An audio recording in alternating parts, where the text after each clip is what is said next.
Hepinize tekrardan merhaba arkadaşlar. Bugün sizlerle birlikte YouTube'da sarı dolar hakkında konuşacağız. Daha fazla böyle eğitim videolarının gelmesini istiyorsanız da kesinlikle kanalıma abone olup bildirimleri açmayı unutmayın. Bu videoda like atıp yorum atarsanız beni gerçekten çok mutlu etmiş olursunuz. İsterseniz fazla uzatmadan videomuza geçelim. Evet arkadaşlar, şimdi sarı dolar nedir? Bunun hakkında konuşalım. Önünüze arkadaşlar iki tane bir fotoğraf gelmesi lazım. Birincisi yeşil dolar, yani bu normal para kazanmayla alakalı bir şey. Sarı dolar ise uygunsuz içerik olarak bahsediliyor. Yani sarı dolar arkadaşlar reklam verenlere uygunsuz içerik olarak gösteriliyor. Bu reklam verenlerin sağladığı birkaç şeyler var arkadaşlar. İşte zorunlu kurallar var. Siz bunları ihlal ettiğiniz zaman videonuz arkadaşlar sarı dolar yiyor.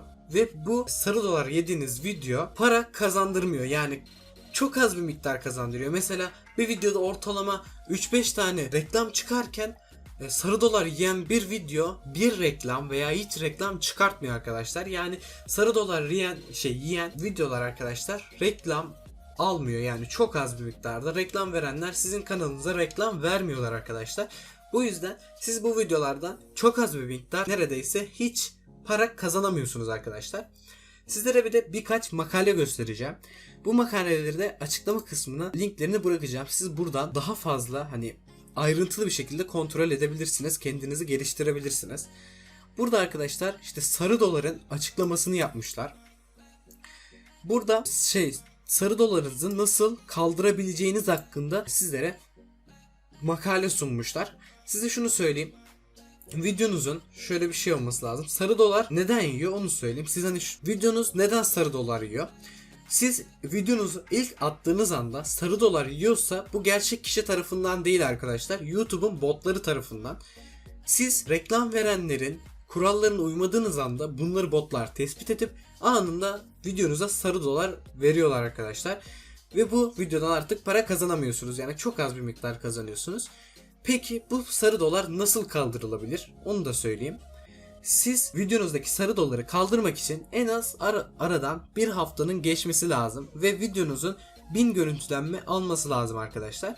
Ve bunun sonunda talep oluşturup arkadaşlar YouTube'a gönderiyorsunuz. Sarı dolar alan videonuzu orada itiraz et diye bir bölümü oluyor. Orada arkadaşlar ona basıp itiraz ediyorsunuz ve gerçek kişi tarafından videonuz incelenme altına alınıyor. Eğer gerçekten bir sorun yoksa sarı dolarınız kaldırılıyor ve yeşil dolar geliyor. Eğer sarı dolar kalkmazsa devam ediyor arkadaşlar. Yani gerçekten hak ediyorsanız sarı dolar olarak devam ediyor arkadaşlar. Bunun da bilgisini vereyim.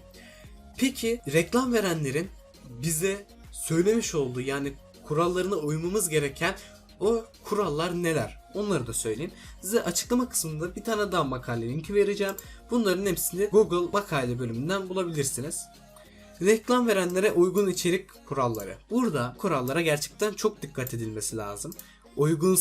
Uygunsuz dil, işte şiddet gibi burada yazan tüm kurallara çok dikkat etmemiz lazım. Çünkü bunlar gerçekten başımıza büyük belalar açabilirler. Dediğim gibi arkadaşlar, videonuz bunların birisiyle bile ihlal ederse, yani videonuz kapak fotoğrafında olsun, açıklamasında olsun, işte kartlarında, başlığında, thumbnail'ında, işte söz ettiğiniz, ya videonuzda konuştuğunuz, söylediğiniz şeylerde bile bunlardan birisi olursa arkadaşlar kesinlikle sarı dolar yeme ihtimaliniz çok fazla oluyor. Ve reklam verenler videonuzu asla tercih etmiyor.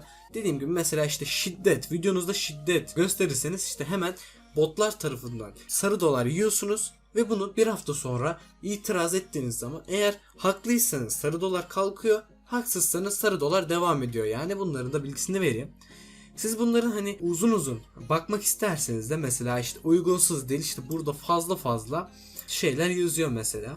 Şiddet bölümü var, işte burada bir sürü uzun şekilde anlatmışlar mesela, işte şurada neyi yaparsanız alırsınız, şunu yapmayın gibi bir sürü anlattılar. Zararlı veya tehlikeli eylemler diye bir bölüm var mesela, gördüğünüz gibi. Bunlar falan videonuzun sarı dolar alma ihtimalini arttırıyor. Dediğim gibi bunların hepsine çok dikkat edin. Mesela dediğim gibi işte silah falan göstermek, işte kan şeyleri falan göstermek yasak arkadaşlar YouTube'da.